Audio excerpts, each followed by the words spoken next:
Louisiana Beer Reviews looks at Grain Belt Premium Light Beer from Minnesota. Well, okay. This is 3.9% alcohol. It was sent to me by Dan of Minnesota. Thank you so much, Dan. He sent me this and 12 other beers that he wants me to try, and I am looking forward to it. So over the next few weeks, I'll check them out. It's a nice looking label. They said they brought back kind of the 1950s labels, although this beer probably wasn't introduced until the 80s. Grain Belt, okay, 95 calories. New Ulm, Minnesota. Grain Belt was started by a company back in 1890s in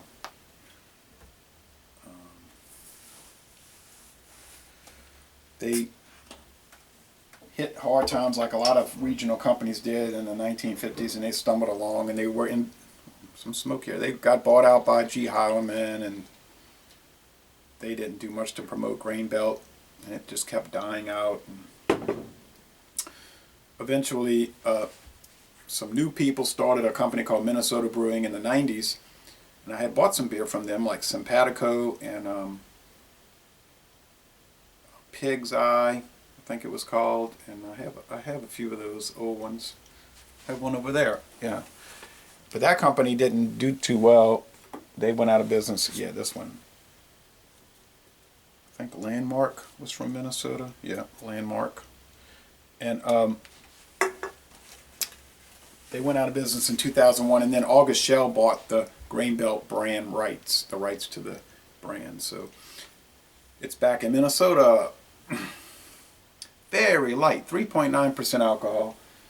Straw, not really golden. Straw appearance, not much head. I guess the sales for this beer aren't that good. They're probably okay. Probably something along the lines of Dixie Amber Jazz light beer. An amber light beer, which a few people in Louisiana buy it.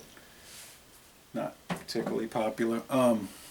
Or maybe like Leinenkugel's Light, which you would only really see in Wisconsin, that area. It smells sweet, pungent, barley malt. It smells like those. You know the aroma probably. Similar to Schaefer Light, I guess, which I believe has a little more alcohol.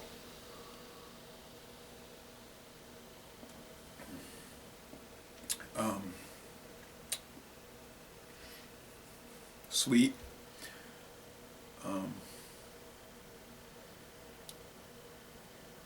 Grains.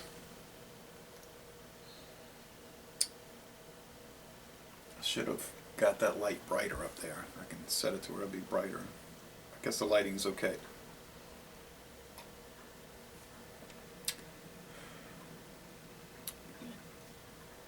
Probably using corn syrup as the adjunct. Light-bodied, crisp, clean, refreshing finish. There's really no hop bitterness. There's no bite to the beer. There's no any like unique characteristics. It's just an ordinary old American style light lager. On the other hand, there's nothing bad about it. So if you could find this beer for a reasonable price, like say in the range of Miller Lite or Bud Light or Coors Light or Pabst Blue Ribbon Light, go ahead and get it. I wouldn't pay extra for it, I can assure you of that, but you might get it a good deal on it. So how would I rate it? Well, for beer overall, and it's really not fair to do it, it's like a C, it's average. It's not a 7 out of 100 like they're saying on Rate Beer, although that's not so bad. They say 65 out of 100 for the style. Beer advocates, they're more fair about these kind of beers. They're saying it's okay. It's, like I'm saying, it's okay. For the light beer category, it's probably a B, B+, very good. I would say, yeah, B+ at least.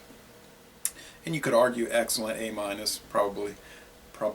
So this is the first video review for this beer in the world. And there aren't many reviews on Rate Beer and Beer Advocate, like 39 on one Rate Beer and 15 on Beer Advocate, I think. So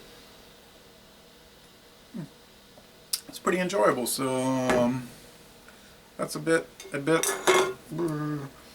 that's about it for this story. So Les Bon Temps Relais are pretty good, light beer, although nothing remarkable. And I'm going to end this review by saying, y'all come on down to New Orleans.